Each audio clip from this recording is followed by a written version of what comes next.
Welcome home to Eden. What's it like to die in the garden? What's it like to die and reborn? Man, when I did the Bufo, I died and I was reborn so many times. And every once in a while it comes back to me and I'm in it and I'm in this surrender that's so full on, that's so deep, and I'm just like, let me give in to this surrender of like everything disintegrating, every part of my mind so relieved to fully surrender. I mean, talk about the full wild feminine experience of surrendering into penetration, the penetration being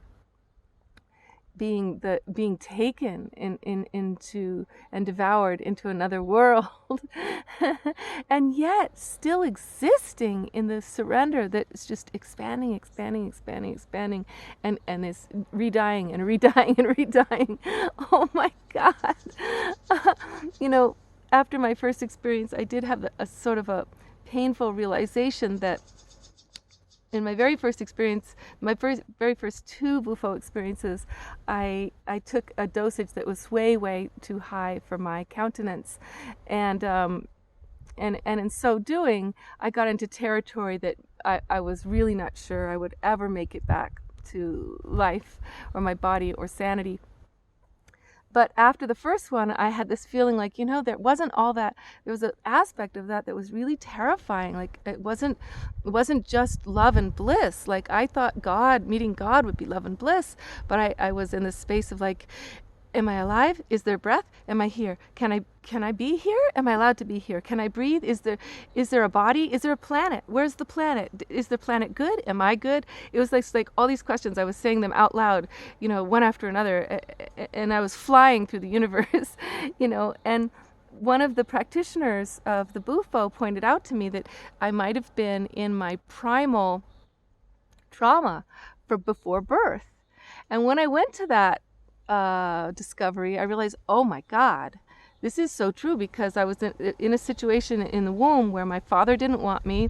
It was going to ruin his reputation for people to know that he'd had an affair with his babysitter. My young beautiful mother was going to be all on her own with no one to help her with the baby. She did take those big huge horse tranquilizer baby killer pills twice, but then decided not to take any more, so I was being killed twice in the womb. Then my father was pressuring her to give me up for adoption, and the moment I was born, he had given her $50 a month that she survived on while she was pregnant, and then after that he took it away to force her into giving me up for adoption, and at which point she's evicted and she puts me in a shopping cart and we're like homeless the day I'm born, So the whole story is, do I get to exist? Do I get to evolve? Am I allowed to have a body? Does anybody want me? Is there a planet? Is there a life to be in? That's the story, right? So I thought, oh my God, in my second Bufo experience, I will ask to heal that paradigm, right? Well, because I had asked in the first one to heal my father wound and heal my pattern in relationships. So I go back to the primal wound of feeling not wanted and no one there for me. And then, as I told in another video, I created the pattern with the whole group of people of love and connection and parenting and rebirthing and family in the most juicy way, with this family of Bufo people doing a ritual with me in phase 2. But so in my second ritual, I realized what was going on for me is that I feel like a burden. I used to feel like a burden at all times. Like everything about me, no matter what gifts I bring, no matter how loving I am, that I'm the burden. I'm a burden on life. And because that's the situation, the paradigm I'm born into, where my mom is like suddenly got to survive and she's got no help, and my father's like, his reputation's getting ruined, and I'm just this dangerous thing. Like he introduces me to his kids when each one of them turned 20, and now I get to ruin their lives too, like I'm the burden.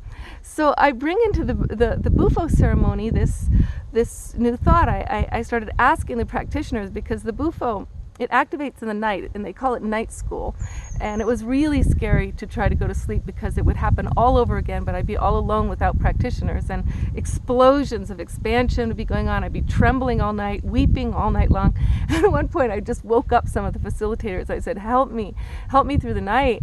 I'm just so scared because I feel like a burden in this planet, and I've rewritten the pattern, but now I can see the thought form that's going with it, because now I feel like I've created a burden being such a big deal at this camp. Here I am having like a psychotic break. Everybody else's thing was over with 10 minutes to an hour. They're all back to normal, and I'm in a psychotic breakdown, crying and shaking and trembling and tripping for 2 days straight and 2 nights straight. And they're like, okay, we think we should lower your dose. But on the second day, they hadn't thought of that yet. And so I went into it a second time at the high dose. It was way too much for me. And this time I was like, I want to reverse this thing of feeling like a burden. I want to feel, and I asked the practitioners, what is the opposite of a burden? And they were all smiling at me. They were like, it's so obvious, come on.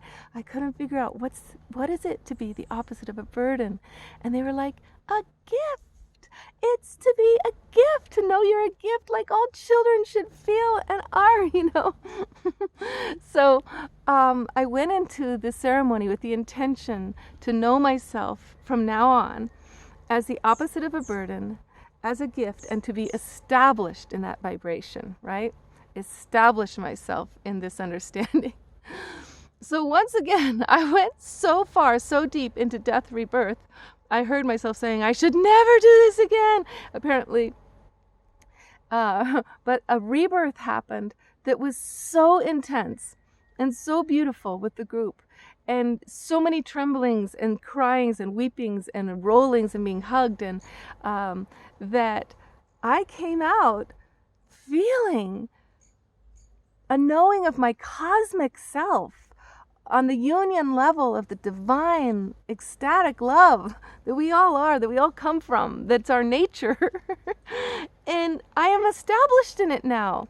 And it's so interesting because they talk about, well, whatever you get from your Bufo experiences, it's really important to allow changes, to literally do things differently, and to embody what you've been given. And so one of the things I've been doing is standing up better, putting my shoulders back, presenting as worthy, as full of worth, as the gift. The woman who knows she's a gift, she walks with pride and beauty and dignity. She does not hunch and try to disappear, and because she's so dangerous and she's so unworthy. I can't even remember the word now. Isn't that great? Yeah. So so it's really great to you come out different, and then it's important not to slide back into any of your old ways, because now you're in a new vibration, and you're allowed to fully manifest that change, because now it's natural to you to be in this different way, right? Oh, so cool. I don't know. What was I sharing with you? Something about being a gift, my second Bufo experience, and establishing myself there. You are the gift, love. You are the gift. But sometimes our old patterns, they're so rough. Like if we're abused or beaten or neglected, abandoned as kids, misunderstood or trapped or just, completely restricted, these patterns get set up that are far, far away from our ecstatic nature of fulfillment when you follow your passion. So one of the things they said to us all, they were like, look, when you go home, put your bed in a new spot, change your curtains, do as many things as you can so you know that you're in a new situation now, and you can give yourself more permission to be different and do different things. Pow! And I'm just so thankful that I have not gone back to Massachusetts at this point after my Bufo experience.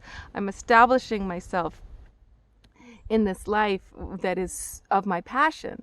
So, but it's really interesting because when I go around town and I meet the people who used to know me, these old resonances, it's like a shell, like a rind around me that's cracking off of how they used to treat me and how they used to believe that I was. It's still kind of in my aura a little bit, and I see, I experience people treating me in these old ways, but my response is so different because I'm not buying into it. If anybody used to mistreat me, I would kind of believe it.